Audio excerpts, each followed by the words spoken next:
Halo teman-teman semuanya, selamat datang di podcast Air Talk, Airlangga Inspiration Talks di episode kedua kali ini dengan aku Rijal, selaku pembawa acara pada podcast kali ini. Oke, jadi Air Talk seperti biasa, kita akan membuka ruang diskusi bagi teman-teman semuanya tentang isu-isu yang terkini dan pastinya aktual. Dan pastinya di sini kita Air Talks akan berkolaborasi dengan teman-teman dari kementerian di BEM Unair. Dan pada kali ini kita kolaborasi dengan teman-teman dari Kementerian Polstrat, Politik dan Kajian Strategis. Dari sini aku nggak sendirian, aku dengan partnerku. Halo semuanya, kenalin aku Raffi Ahmad Irawan dari Kementerian Politik dan Kajian Strategis. Gimana Rizal kabarnya? Yang pastinya sangat baik daripada negara ini. Baik banget kabarku. Mungkin dari Bambang sendiri Kak, kabarnya gimana? Baik banget. Baik, oke. Oke nih, jadi Bon. Seperti yang kita ketahui bahwa 3 minggu yang lalu di Indonesia telah terjadi nih Kak. Telah terjadi demonstrasi besar-besaran di Indonesia. Dan tagline hitam yang biasanya ini bersanding dengan September hitam. Tapi sayangnya di Agustus kemarin kita juga harus menyandang. Agustus juga harus menyandang tagline hitam tersebut. Karena banyak sekali nih masyarakat sipil yang turun ke jalan. Mereka menggaungkan suara. Mereka demonstrasi besar-besaran karena ada kebijakan yang dinilai sangat merugikan nih. Nah mungkin aku juga mau izin ke teman-teman semuanya untuk mengheningkan sebentar, kita kirim doa ke korban yang kemarin mungkin telah berguguran, seperti saudara kita Muhammad Afan Kurniawan. Semoga arwahnya bisa tenang di sisinya. Amin amin ya rabbal alamin. Oke, dari sini mungkin udah tahu ya apa yang kita bahas topiknya Kak, sama Bon teman-teman semuanya. Jadi di sini kita akan bahas mengenai 17+8 tuntutan rakyat. Apa sih yang masyarakat butuhkan dan apa yang harus dibenahi? Menarik banget nih Rizal. Dan pastinya kita ini nggak sendiri di sini. Telah hadir di tengah-tengah kita berdua di sini dua narasumber yang luar biasa. Kita panggilnya apa nih? Aktivis muda mungkin ya. Ya, aktivis muda. Halo Mas Senja dan juga Mas Satria. Halo, mungkin Mas? bisa perkenalan di depan kamera. Ya, mungkin perjuangan saya dulu. Oke, siap. Oke teman-teman, sebelumnya kenalin ya. Nama aku M. Rizky Senja Firawan. Aku biasa dipanggil Senja, dan di sini di BEM Unair aku sebagai Menteri Koordinator Bidang Pergerakan yang memang membawahkan Kementerian Politik dan Kajian Strategis. Seperti itu. Oke, mungkin dari Mas Satria. Ya, perkenalkan teman-teman sekalian, namaku Muhammad Satria, dan kebetulan aku membantu Mas Senja di Kemenkon Pergerakan selaku Menteri Politik dan Kajian Strategis BEM Unair. Oke, gitu. Oke, jadi ada dua narasumber kita luar biasa, ada Mas Senja dan Mas Satria. Oke, langsung saja kita ke diskusi yang pertama nih Kak. Mungkin langsung saja kita recall kejadian yang baru saja terjadi di akhir Agustus kemarin, dimulai dari kenaikan tunjangan DPR, aksi unjuk rasa yang berujung represivitas aparat dengan terlindasnya saudara kita, lalu kekhawatiran terhadap kriminalisasi demonstran bahkan pers yang dibungkam. Menurut Kakak nih, apa faktor utama yang memicu munculnya kemarahan publik hingga akhirnya memicu demo besar-besaran pada bulan Agustus kemarin? Apakah ini hanya skenario yang dibuat sang pemimpin atau pure ketidakpuasan terhadap ketidaksenoan pemerintah dalam kebijakannya? Mungkin dari Mas Senja sendiri. Iya, berkaitan dengan aksi demonstrasi kemarin ya. Jadi kemarin itu sebetulnya sudah dimulai bulan Agustus pertengahan sampai di titik September awal. Itu demonstrasi yang terjadi. Nah, tapi puncaknya itu memang di akhir September, seperti itu. Jadi memang pada awalnya pertengahan Agustus, lanjut sampai akhir Agustus, dan ternyata waktu itu ada kejadian yang dilindasnya kawan kita, Afan Kurniawan, yang memicu kemarahan publik besar-besaran lagi. Gitu. Ketika pertanyaannya ini pure dari kemarahan rakyat atau bukan, atau mungkin ini skenario penguasa, kami rasa penguasa perlu mengetahui ya, bahwa tidak setiap demonstrasi itu harus dituduh dengan tuduhan makar ataupun ada skenario di balik itu. Pemerintah ataupun penguasa harus tahu bahwasannya publik itu bisa marah. Publik itu dapat menciptakan kekuatan yang besar. Publik itu dapat memiliki sebuah power untuk menggulingkan kekuasaan. Nah, dari sana tentunya pemerintah harus mulai sadar dan introspeksi kebijakan-kebijakan apa saja yang telah mereka keluarkan dan memicu kemarahan publik. Jadi di sini Kementerian Politik dan Kajian Strategis terutama kami menyatakan bahwasannya ada banyak hal ternyata yang dilakukan oleh pemerintah yang ternyata itu memicu kemarahan rakyat sehingga memunculkan demonstrasi yang besar-besaran seperti kemarin. Bahkan kemarin sempat ada tinjauan bahwasannya demonstrasi kemarin akan terjadi seperti 98. Ya. Itu sebetulnya bentuk ultimatum dari rakyat kepada pemerintah, bahwa pemerintah harus senantiasa refleksi bahwa ternyata banyak sekali kebijakannya yang merugikan rakyat. Itu. Oke. Mungkin dari Mas Satria sendiri nih, itu gimana perspektifnya Mas Satria? Sebenarnya kurang lebih hampir sama-sama Mas ya, karena memang kalau dibilang ini ada suatu settingan ya, ada dalang di baliknya, menurutku enggak juga. Karena apa? Karena sebenarnya ya aku sepakat, ini merupakan sebuah puncak akumulasi lah dari kemarahan masyarakat. Karena kita sebenarnya sudah melakukan unjuk rasa, kita sudah menyatakan ketidakpuasan dengan cara yang baik-baik, dengan cara yang damai, terstruktur. Tapi apa yang kita dapat? Kita nggak dapat apa-apa. Apa yang didengar? Kita nggak ada yang didengar. Sehingga apa?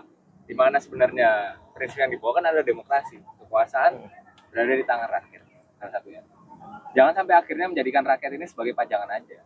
Benar kata Mas yang Mas Senja bilang bahwa rakyat itu mempunyai potensi paling besar untuk menggulingkan satu kekuasaan.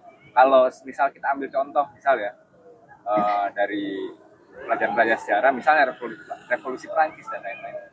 Itu kan semua hal yang terjadi berubah karena apa? Karena kemarahan rakyat, ketidakpuasan terhadap sistem kerja dari pemerintah yang merugikan rakyat. Jadi menurutku benar, pemerintah ini harus apa ya? Benar-benar semua pertimbangan dari kebijakan, keputusan dan lain-lain harus benar-benar melibatkan rakyat di sana. Dan juga salah satu yang menjadi faktor adalah setiap kebijakan, setiap keputusan, setiap peraturan sangat minim partisipasi publik di dalam. Walaupun dibilang ada partisipasi publik di dalamnya, tapi publik yang mana? Publik yang mereka sewa kah? Atau memang publik secara keseluruhan masyarakat Indonesia? Lalu Oke, mungkin dengan terjadinya demo yang bisa dikatakan cukup ironis nih Mas. Banyak pembakaran dan juga kerusakan. Banyak juga berita miring tentang kejadian 98 yang akan terulang kembali. Menurut Mas Senja nih dan juga Mas Satria, apakah demonstrasi ini merupakan reaksi spontan terhadap suatu kebijakan atau akumulasi dari berbagai masalah-masalah yang belum terselesaikan sebelumnya? Baik, silakan. Mungkin dari Mas Senja atau Mas Satria terus. Mungkin dari Mas Satria dulu deh. Tadi mungkin Mas Senja mungkin dulu. coba mungkin yang terakhir yang spontan itu gimana? Demonstrasi ini merupakan spontan terhadap suatu kebijakan atau akumulasi terhadap berbagai masalah-masalah yang belum terselesaikan sebelumnya. Dengan banyaknya simpang siur berita soal bakal dibalikin lagi ke 98 dan lain-lain. Sebenarnya ya tadi yang udah kita sampaikan juga bahwa balik lagi ke 98 semoga tidak. Karena apa? Karena kita tahu seberapa kelamnya sejarah kita itu. Sejarah 98, tragedi-tragedi 98, aksi-aksi demonstrasi 98. Sebenarnya secara spontan ini juga enggak sih. Yang tadi aku udah sempat beritahu kalau ini tuh sudah sampai puncak akumulasi dari kemarin rakyat. Sehingga apa? Yang menjadi puncaknya adalah terjadinya korban di sana. Gak cuma satu dari Avan aja, tapi ada 10. Itu yang sebenarnya akhirnya menjadi salah satu faktor kenapa demo ini sangat besar kemarin ya, dari tanggal 25 sampai tanggal 31 ya, 25 sampai 31 Agustus. Betul. Itu sangat banyak dan juga gencar untuk aksi-aksi demonstrasi, bahkan sampai ada tragedi pembakaran gitu. Itu yang sebenarnya akhirnya menjadikan apa ya, kita itu atau masyarakat melihat ini balik ke 98 atau enggak, karena tragedi-tragedi yang seperti itu. Oke, mungkin ke Mas Senja. Mas Senja deh. Aku ya, berkaitan dengan itu aku rasa kita sepakat ya, kalau semisal ini adalah akumulasi atas kebijakan-kebijakan yang telah dikeluarkan oleh pemerintah dan ternyata tidak berpihak kepada rakyat. Ketika misalnya kita melihat ternyata pemerintah itu setelah reformasi 98 sebetulnya kan terdapat semangat ya untuk membenahi ketatanegaraan kita, misalnya dengan mendirikan Mahkamah Konstitusi, mendirikan Komisi Pemberantasan Korupsi dan lain sebagainya ya. Itu kan sebetulnya bentuk dari semangat ya, semangat kita untuk memperbaiki kondisi negara ini secara ketatanegaraan. Tetapi lambat laun sampai hari ini ternyata pemerintah semakin berani lagi untuk menciptakan kebijakan-kebijakan yang memang tidak pro terhadap rakyat. Kalau semisal ada istilahnya di ilmu hukum itu namanya autocratic legalism, bahwa ketika pemerintah ataupun pembuat kebijakan menggunakan hukum untuk menciptakan kondisi otokratik. Jadi seakan-akan ini legal, kayak gitu. Ini legal dan ternyata implikasinya, outputnya itu ternyata menguntungkan penguasa aja. Autocratic legalism. Contoh nih misalnya, semangat reformasi 98 salah satunya adalah supaya ABRI tidak masuk sipil misalnya. ABRI itu kita ibaratkan sebagai angkatan bersenjata lah untuk hari ini ya, karena sekarang kan ABRI udah nggak ada. Sekarang kita lihat, misalnya undang-undang TNI kemarin, Ya. semangatnya adalah mencabut undang-undang TNI. Kenapa mencabut?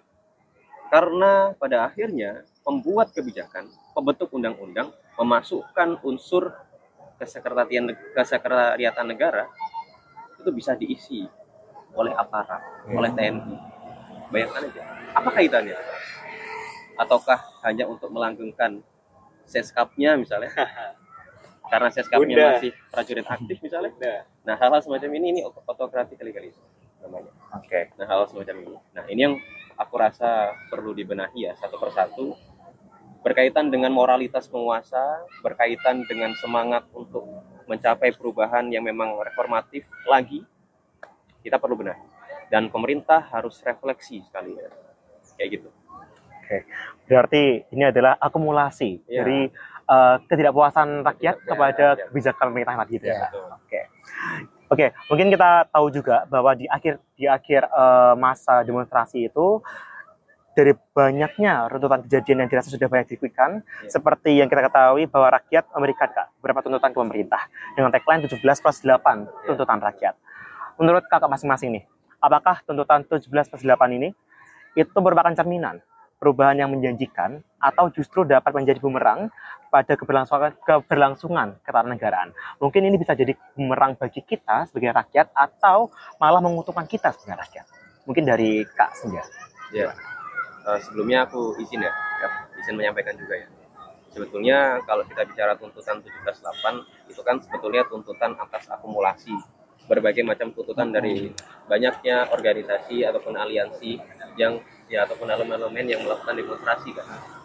Jadi ketika misalnya akumulasi itu ditanyakan apakah akan menjadi bumerang, aku rasa tidak sama sekali. Oke. Jadi justru tuntutan 17.8 itu ya itu akan menguntungkan kita entah secara publik, secara politis, secara sosial atau bahkan secara ketatanegaraan. Karena kalau semisal pun kita bicara ketatanegaraan pasti akan ada yang berubah ketika 17+8 itu dipenuhi semua, dan harapannya memang seperti itu, pasti akan ada perubahan. Tetapi perubahan itu berkaca dari situasi yang sampai hari ini ternyata semakin melemah ini semangat reformasinya kan gitu. Jadi 17+8 itu contoh yang 8 apalagi yang 8 itu kan jangka panjang ya, jangka panjang, jadi ya akan mereformasi banyak hal dan itu akan berimplikasi terhadap kehidupan bernegara kita selama beberapa tahun ke depan. Dan ketika misalnya konsisten ya kebijakan-kebijakan itu akan berdampak baik bagi kita selaku warga negara, bagi pemerintah sebagai pemegang kebijakan ataupun bagi stakeholder lainnya seperti itu. Oke, terima kasih. Lanjut nih ke Kak Satria. Gimana Pak Satria? Untuk 17+8 ya. Makasih, maaf. Oke, tidak apa-apa. Gitu. Untuk 17+8 menurutku gak akan menjadi bumerang yang buruk lah kita. Tapi merupakan menjadi feedback yang baik. Aku sepakat dengan apa yang disampaikan Mas ya, bahwa adanya 17+8 berarti menggambarkan bahwa semua elemen, semua organisasi, semua lapisan masyarakat sudah bersatu menjadi satu, sehingga akhirnya melahirkanlah 17+8 tuntutan yang mewakili rakyat Indonesia yang nantinya dilayangkan kepada pemerintah. Kalau yang tadi Mas Senja bilang soal apakah akan merusak ketatanegaraan atau enggak, sebenarnya benar, pasti ada yang akan berubah.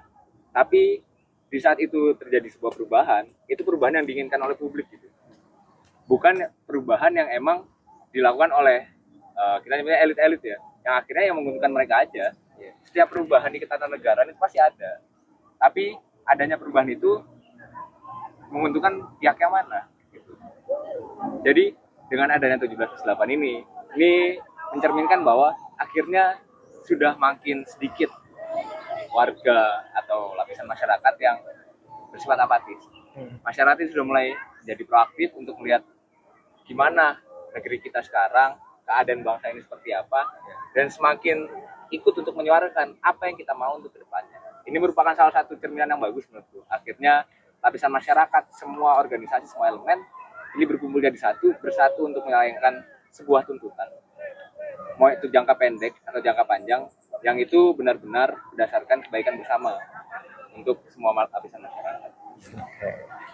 Oke nih Mas, setelah kita bahas mengenai latar belakang tentang aksi demonstrasi yang terjadi kemarin nih, 17 tuntutan yang bisa kita katakan sudah melewati tenggat. Pemerintah merespon beberapa tuntutan seperti penghapusan tunjangan DPR. Lalu kemudian tak sedikit juga tuntutan yang belum mendapat respon cepat dari pemerintah. Plus 8 sisanya tuntutan yang diberikan bukan tanpa sebab dan pastinya juga akan memberikan dampak. Entah condong mengarah ke positif ataupun negatif. Tuntutan yang diberi rakyat diberi masa tenggat selama 1 tahun. Mungkin di segmen kali ini kita akan lebih memfokuskan lagi mengenai plus 8 tuntutan rakyatnya. Yang bisa dibilang ini merupakan tuntutan jangka panjang yang akan rakyat berikan. Langsung aja nih Kak, kita membahas tuntutan pertama yang rakyat berikan. Satu diksi yang sangat mencuri perhatian adalah penggunaan diksi reformasi. Dari 8 tuntutan yang ada, terdapat 4 tuntutan yang menggunakan diksi reformasi. Di antaranya, ini aku bacakan ya. Boleh ya? Bersihkan dan reformasi DPR besar-besaran. Lalu kemudian reformasi partai politik dan kuatkan pengawasan eksekutif. Lalu kemudian ada juga susun rencana reformasi perpajakan yang lebih adil. Dan yang terakhir ada reformasi kepemimpinan dan sistem di kepolisian agar profesional dan humanis. Dari 4 tuntutan tersebut, apa yang mendasari tuntutan reformasi tersebut dilayangkan dan juga apa yang nanti kita dapatkan gitu. Apakah ini akan kita bawa ke arah positif ataupun ke arah yang lebih merugikan gitu. Mungkin dari Mas Senja atau Mas Satria? Mungkin Mas Senja dulu deh. Mas Senja dulu ya. Oke, siap. Oke, berkaitan dengan itu, memang ada satu kata ya, yang memang jadi dasar pembuatan tuntutan, yakni reformasi. Mengapa reformasi? Sebetulnya ini bentuk dari kekecewaan lagi ya, menurut saya. Kekecewaan dari rakyat, ternyata misalnya DPR. Misalnya lagi tadi partai politik, Polri, dan sistem perpajakan.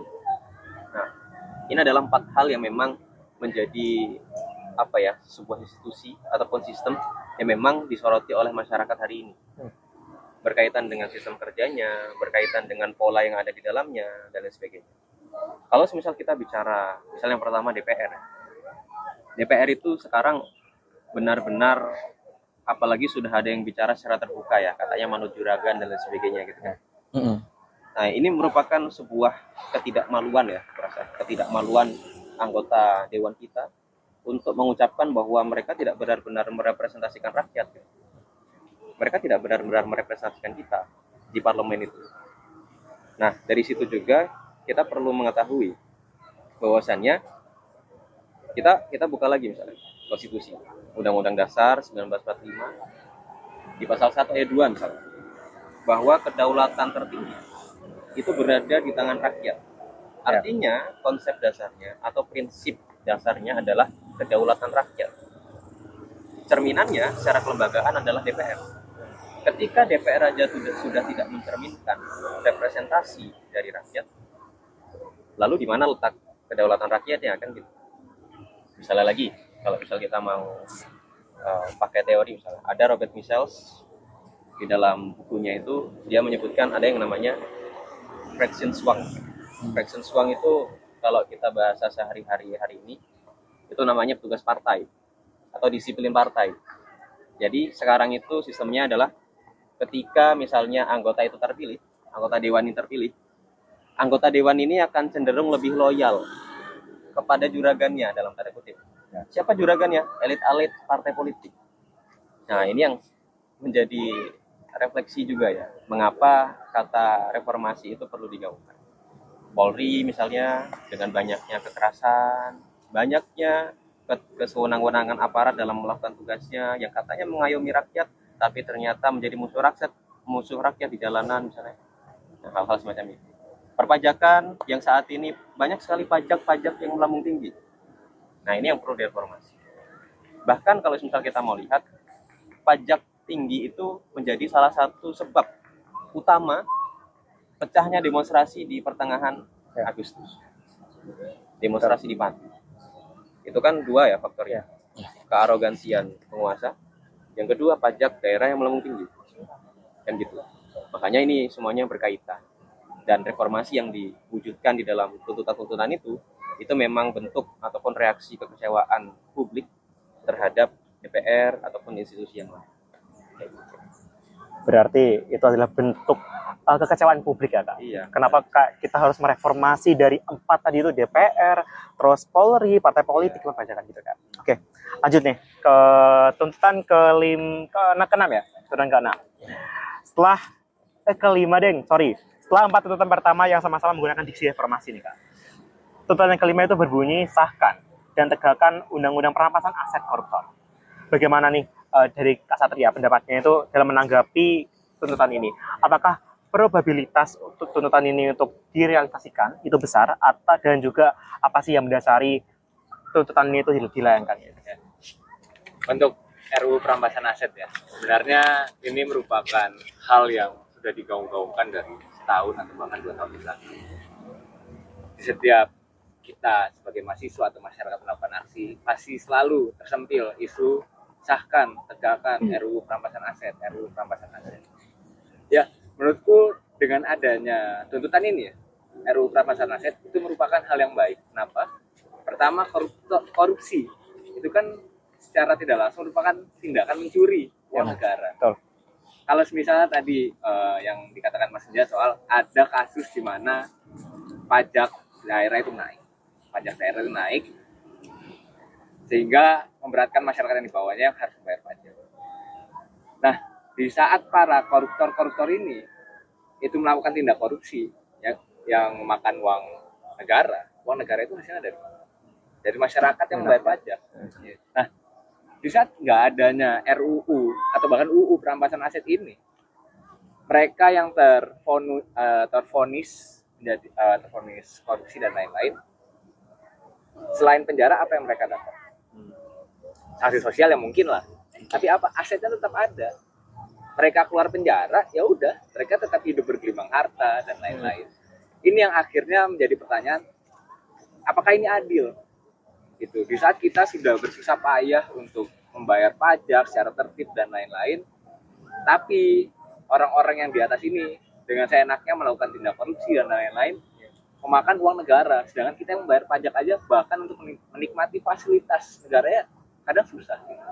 Jadi menurutku dengan adanya RUU perampasan aset ini, ya ini merupakan hal yang seharusnya segera untuk dilaksanakan. Karena memang ini sudah benar-benar udah bikin rakyat ini benar-benar gemes tentang kapan yang disahkannya RUU perampasan aset. Oke, kita lanjut membahas tuntutan yang selanjutnya, yaitu tuntutan ke-6. Tuntutan yang selanjutnya ini meminta TNI kembali ke Barak tanpa pengecualian. Bagaimana nih tanggapan Mas Senja maupun Mas Satria? Apakah perlu TNI ini kembali ke Barak? Karena tuntutan seperti ini menandakan bahwa anggota TNI di negara kita memiliki kredibilitas yang kurang untuk mengayomi kita sebagai warga sipil. Nah, kira-kira apa sih nih Mas yang perlu dibenahi? Itu Mas Senja, silakan. Iya, berkaitan dengan TNI kembali ke Barak ya. Ini sebetulnya tuntutan ataupun tagline yang tercipta ketika masalah Undang-Undang TNI kemarin di bulan Maret. Dan TNI memang harus kembali ke Barak. Karena pada dasarnya mereka sebagai lembaga untuk pertahanan negara, mereka tidak seharusnya memasuki ruang-ruang sipil. Sebetulnya ya, itu kan semata reformasi. Betul. Ketika dulu misalnya, ini yang sudah saya sampaikan tadi, ketika dulu misalnya ABRI menempati posisi-posisi strategis, kepala daerah dan sebagainya, Semangat reformasi bicara bahwasannya ABRI, TNI, Polri, atau apapun itu harus kembali ke tempatnya masing-masing. Ternyata undang-undang TNI itu kembali memasukkan secara halus bagaimana TNI dapat mengisi ruang-ruang publik. Ternyata seperti itu, walaupun secara halus. Nah, ini yang sudah aku sampaikan tadi, salah satu bentuk autokratik legalisme, bahwa ternyata pelanggaran ataupun penyimpangan dari pemerintah, kebijakan-kebijakan yang tidak pro rakyat dari pemerintah itu diciptakan melalui hukum. Jadi kesannya, oh ini legal-legal aja, dan tidak ada masalah dari sini. Nah, ini yang perlu direfleksikan kita bersama dan pemerintah juga ya, bahwa memang sudah sewajarnya TNI harus kembali ke barak sesuai dengan kewenangan mereka, tidak perlu mencampuri urusan sipil. Apalagi kalau semisal kita kemarin lihat di demonstrasi, ternyata ketika kepolisian misalnya dianggap buruk oleh rakyat gitu kan, kalau kita lihat kan kesannya gitu ya, secara propaganda ya. Tiba-tiba ya ini aku tidak tahu ya, apakah mereka mencoba mencari muka misalnya yang TNI ini, jadi kesannya ketika ada institusi Polri ini udah kelihatan buruk, ternyata TNI hadir sebagai penyelamat, aku juga nggak tahu. Cuman ternyata ada banyak TNI yang mulai bersimpati kepada publik, kepada rakyat ketika demonstrasi. Ya itu sebetulnya perubahan yang bagus lah. Cuman jangan sampai ada kepentingan tertentu di balik itu sehingga mereka mulai dalam tanda kutip misalnya mencari.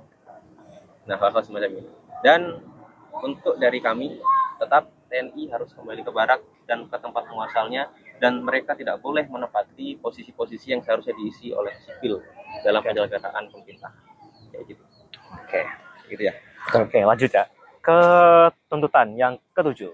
Jadi tuntutan ketujuh ini membahas mengenai Komnas HAM. Tuntutan selanjutnya mengatakan perkuat Komnas HAM dan lembaga pengawas independen. Dalam tuntutan ini seperti memberi kita pertanyaan terbuka.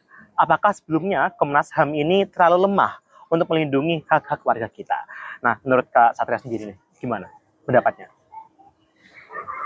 Komnas HAM. Kebetulan kita juga di bulan September ini kan ya, yang digaungkan September Hitam. Karena banyaknya tragedi-tragedi yang menyalahi atau bahkan melanggar hak asasi manusia itu sendiri. Kayak contohnya misal tragedi Tanjung Priuk, tragedi Semanggi, dan bahkan pembunuhan aktivis Munir di tahun 2004. Komnas HAM di tuntutan itu kan disebut bahwa perkuat lagi Komnas HAM dan lembaga-lembaga independen lainnya, pengawasan independen lainnya. Kalau misalnya dibilang apakah berarti dengan adanya tuntutan itu, apakah Komnas HAM ini masih lemah untuk menjadi lembaga atau komisi yang harusnya mengusut tuntas tentang kasus-kasus pelanggaran HAM dan lain-lain? Menurutku memang masih agak lemah. Karena akhirnya semua, misalnya contoh kemarin ada yang Afan Kurniawan. Salah satu tuntutannya, ini aku bahas tuntutan jangka pendeknya ya, buat tim gabungan pencari fakta untuk mengusut tuntas tentang siapa pelaku di balik pembunuhan Afan Kurniawan dan lain-lain. Tapi akhirnya itu ditolak kan. Itu ditolak. Malah yang diusulkan adalah kita lebih baik membuat atau membentuk tim gabungan pencari fakta di balik dugaan makar, dugaan anarkisme dari kasus demonstrasi dari tanggal 25 sampai 31 kemarin. Menurutku kenapa balik lagi akhirnya ke statement awal. Semua ini kenapa harus makar? Kenapa nggak kita fokus di korban, fokus di segala pelanggaran-pelanggaran HAM yang terjadi? Kenapa harus kita asumsi buruk yang aneh gitu? Jadi secara kelembagaan memang akhirnya Komnas HAM ini masih lemah. Tidak ada sebuah output yang akhirnya mengikat untuk misalnya contoh Komnas HAM ini sebenarnya sudah mengeluarkan ini rekomendasi untuk mengusut tuntas kasusnya Munir, kasusnya tragedi Semanggi 1-2, Tanjung Priuk dan kasus-kasus lain. Tapi akhirnya apa? Dibolak-balik itu kasusnya dari Komnas HAM ke lembaga ini, lembaga itu, balik lagi karena apa? Tidak ada bukti, tidak ada bukti. Nah, ini ada salah satu fun fact yang mana kalau kalian tahu kasus Munir, sebenarnya ada tim gabungan pencari faktanya dan kasusnya itu berkasnya itu udah ada lama, tapi itu hanya mengendap. Dan lambat laun karena kita tidak ingat, semangat kita redup untuk mengingat itu kembali, akhirnya itu hanya kenangan yang berdebu aja sekarang. Nah, maka dari itu kita pengen adanya penguatan lagi di lembaga-lembaga seperti ini. Agar apa? Agar hasil akhirnya itu tidak hanya rekomendasi aja, tapi benar-benar hasil yang mengikat gitu. Usut tuntas langsung. Jangan hanya rekomendasi akhirnya dilempar ke lembaga A, B, C, yang akhirnya apa? Udah muter-muter aja di situ. Menunggu kita lupa, menunggu kita fokus dengan hal lain, itu akhirnya dipinggirkan. Sebenarnya itu yang kita pengen. Jadi adanya penguatan terhadap lembaga Komnas HAM dan juga lembaga pengawasan independen lainnya. Oke. Oke, tadi setelah kita membahas tentang tuntutan ke-7, kita lanjut pembahasan ke tuntutan terakhir, yaitu tuntutan ke-8. Tuntutan ini mengatakan bahwasannya tinjau ulang kebijakan sektor ekonomi dan ketenagakerjaan. Tuntutan ini memberikan kita simbol bahwa terdapat kebijakan pada sektor ekonomi dan juga ketenagakerjaan yang dianggap merugikan rakyat. Nih, bagaimana dari Mas Senja sendiri, apa saja yang merugikan ataupun apa saja kebijakan yang sekiranya merugikan dan seperti apa seharusnya? Ya, sebetulnya kalau kita bicara kebijakan di sektor ekonomi ada banyak sekali ya sebetulnya. Dan muaranya juga ternyata banyak kalau sektor ekonomi. Kita akan mulai kepada tesis bahwasannya kenapa negeri kita sebetulnya itu kaya, tapi masyarakatnya gitu-gitu aja. Perekonomiannya gitu-gitu aja. Padahal negeri kita misalnya secara SDA itu kaya. Otomatis kan seharusnya kita harus banyak nih unsur-unsur pekerjaan yang sifatnya ekstraktif misalnya. Itu harusnya kita bisa. Gitu loh. Tapi kenapa masyarakat kita gini-gini aja? Kita mulai pada tesis itu. Dan kalau misal kita bicara secara kelembagaan, misalnya ada BUMN. BUMN itu memang kementerian ataupun badan-badan usaha yang memang diperuntukkan untuk meningkatkan sektor perekonomian. Tapi sekarang kita lihat berapa banyak nih BUMN yang menyumbangkan keuntungan mereka untuk keuangan negara. Apakah sebanding dengan apa yang telah dikeluarkan rakyat yang ternyata dalam tanda kutip dirampok oleh pemerintah ini melalui pajak misalnya. Nah, ini yang perlu kita lihat dan kenapa misalnya tuntutan ini ada. Jadi perlu ada reformasi juga sebetulnya dalam tata kelola BUMN, bukan dengan menciptakan Danantara sebetulnya. Gitu. Danantara itu kan memang fokus pada investasi. Cuman kita perlu lihat ini muaranya. BUMN yang seharusnya menciptakan keuntungan dan untuk keuangan negara kok gini-gini aja gitu. Jadi bukan untuk menciptakan peluang masalah baru, tapi menyelesaikan masalah yang ada dulu di BUMN misalnya kayak gitu. Terus ada lagi yang perlu disoroti itu sebetulnya masalah PSN ya, proyek strategis nasional. Sebetulnya ya, ini coba aku bahas ya. Kalau PSN itu ya itu memang seringkali digunakan oleh pemerintah pusat ataupun daerah ya untuk ya dalam tanda kutip merampas hak-hak masyarakat. Ya walaupun tujuannya kadang baik ya. Sebagai contohnya misalnya di Surabaya, ada Surabaya Waterfront Land misalnya. Nah, Surabaya Waterfront Land ini oke lah mungkin katanya itu dapat meningkatkan perekonomian di wilayah sekitar. Dan sifatnya dia PSN. Artinya langsung ke pusat. Makanya ini sebenarnya strategi unik ya dari pemerintah pusat dan daerah. Pada akhirnya kalau kita demonstrasi besar-besaran ke daerah, pasti daerah bilangnya, loh ini PSN, silahkan demo ke nasional gitu. Nah, sering kali kayak gitu. Nah, hal-hal semacam ini yang merupakan strategi unik ya. Nah, kalau kita bicara SWL, kita lihat juga dampak negatifnya. Seberapa banyak nelayan di pesisir sana yang kehilangan pekerjaan? Ya. Seberapa banyak? Dengan luas sekitar 1.000 hektar ya, Satria ya? Sekitar 1.000 hektar. Seberapa banyak nelayan yang kehilangan pekerjaan? Dan ketika misalnya negara dituduh mencuri penghidupan rakyat dari nelayan itu, seharusnya memang negara bertanggung jawab. Ini yang tidak dilihat oleh Menara Gading di atas sana. Bahwasannya ternyata ada pekerjaan-pekerjaan yang katanya sifatnya kecil, seperti penghasilannya kecil seperti yang ada di masyarakat, tapi itulah yang menjadi penghidupan masyarakat di tataran masyarakat pada umumnya gitu. Seperti nelayan. Ini yang perlu diperhatikan ya. Dan ini yang perlu menjadi refleksi atas tuntutan yang paling terakhir mengenai sektor ekonomi. kayak gitu. Jadi kita bicara BUMN dan lain sebagainya, kayak gitu Rizal. Oke, siap. Setelah kita membahas mengenai ini Kak, delapan tuntutan yang tadi mungkin tegaknya satu tahun ke depan ya Kak ya. Berarti kurang lebih semua tuntutan ini itu mencerminkan tuntutan rakyat dan itu pasti akan kembali kita dengan hasil positif gitu ya Kak. Oke. Mungkin karena habis ini ada azan maghrib teman-teman semuanya, mungkin kita akan break sebentar karena setelah ini ada segmen terakhir yaitu segmen kesan dan pesan-pesan mungkin dari kakak-kakak aktivis muda kita ini. Mungkin teman-teman kita akan kembali lagi setelah pesan-pesan berikut. Oke, kembali lagi di segmen terakhir kita di podcast episode kedua kali ini. Oke nih Kak, setelah kita membahas mengenai 1788 tuntutan rakyat yang tegaknya Agustus tahun depan, lalu juga kita membahas mengenai latar belakang dari aksi demonstrasi kemarin. Mungkin nih dari Kak Senja sama Kak Satria sendiri, ada nggak nih pesan dari kakak-kakak sekalian nih untuk teman-teman di luar sana, khususnya para mahasiswa, apa nih sikap yang harus kita tanamkan dan kita pertahankan dalam menghadapi permasalahan yang menuntut kita untuk selalu tajam dengan kebijakan-kebijakan bobrok dari pemerintah yang mungkin saja secara kontinu nih Kak akan diberlakukan pemerintah nantinya. Mungkin dari Kak Senja sendiri. Ya, baik dari aku dulu ya. Baik, selamat sore teman-teman semuanya. Jadi di sini kami ya dari Kementerian Politik dan Kajian Strategis BEM Unair tahun 2025 ingin menyampaikan beberapa hal ya kepada saya.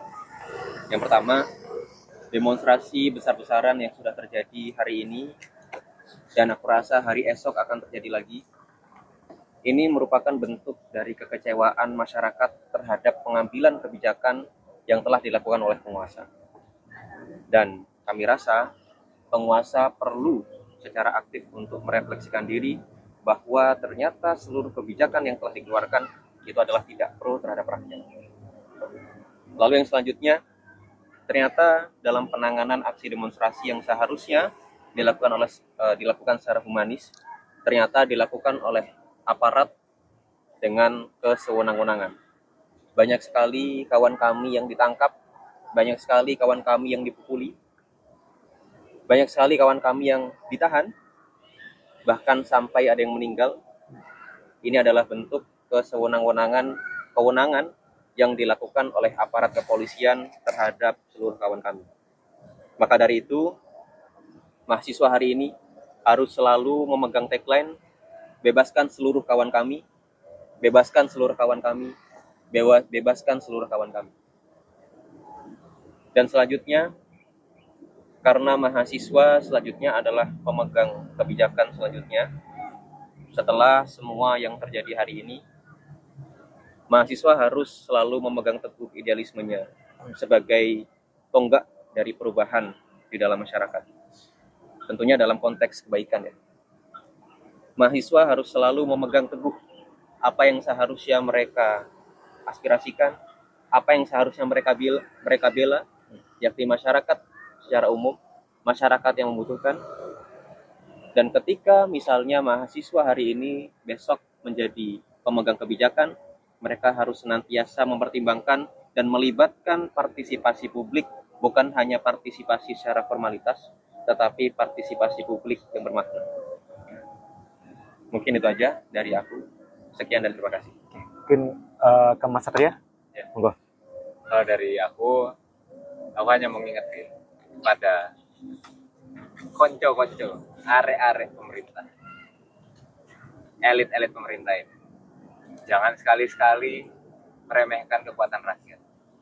Jangan sekali-sekali menyulut emosi rakyat. Jangan sekali-sekali meremehkan apa yang bisa dilakukan oleh rakyat. Kemarin itu hanya contoh kecil. Dan kita membuktikan bahwa di saat rakyat bersatu, kita ini tidak bisa dikalahkan. Dan juga kami sangat menuntut untuk stop represivitas kepada seluruh masyarakat, stop kriminalisasi pada seluruh aktivis, pada seluruh mahasiswa, dan kepada seluruh orang yang benar-benar memperjuangkan apa yang seharusnya diperjuangkan. Jangan jadikan mereka seorang kriminal. Harusnya orang-orang seperti itu yang diberikan tanda jasa pahlawan. bukan seorang presiden yang otoriter, bukan seorang presiden yang merupakan pelaku pelanggaran HAM berat. Seharusnya orang-orang seperti itu yang diberikan tanda jasa. Dan kepada seluruh teman-teman mahasiswa, kami nggak menuntut untuk kalian turun di jalan. Kami nggak menuntut kalian untuk ikut panas-panasan, ikut demonstrasi, unjuk rasa. Kami hanya ingin kalian aktif. Kami hanya ingin kalian itu melek dengan situasi apa yang terjadi sekarang. Karena kebijakan ini, walaupun kalian ngerasanya, ini kayaknya nggak bakal, ini apa sih, kebijakan sekecil ini akan berpengaruh kepada kita di kemudian hari. Karena mau nggak mau, kita akan menjadi buruh, teman-teman, setelah lulus. Kita akan menjadi pekerja. Dan apa yang akan nantinya ada di masa depan dari sebuah kebijakan, misalnya contoh kayak gaji dan lain-lain, itu kan berpengaruh kepada kita. Seharusnya dari sekarang, kita ini memperjuangkan hal-hal tersebut. Jangan merasa karena kita belum terdampak, kita akhirnya menjadi pasif. Tapi karena yang harus diubah adalah, tapi karena kita nantinya akan terdampak, itu yang harusnya kita perjuangkan dari sekarang. Jadi aku pengen kalian benar-benar aktif, gak perlu kalian menjadi politikus, benar-benar riset tentang politik, enggak. Di saat kalian merasa atau melihat ada kejanggalan atau keanehan yang terjadi dari apa yang dikeluarkan oleh pemerintah, suarakan. Tidak ada salahnya menyuarakan kebenaran, karena negara kita ini negara demokrasi. Semua orang itu mempunyai hak untuk menyuarakan apapun itu. Gitu. Oke, akhirnya selesai, kita sudah diskusi pada malam hari ini. Terima kasih juga Mas Senja dan juga Mas Satria yang sudah mengikuti diskusi ini dari awal hingga akhir. Dan ingin saya ingatkan kembali kepada teman-teman, dan juga saya ingin mengajak kepada teman-teman bahwasanya mari kita bersama-sama gaungkan 2 kata yang mempersatukan kita, 3 kata yang mempersatukan kita semuanya. Hidup mahasiswa.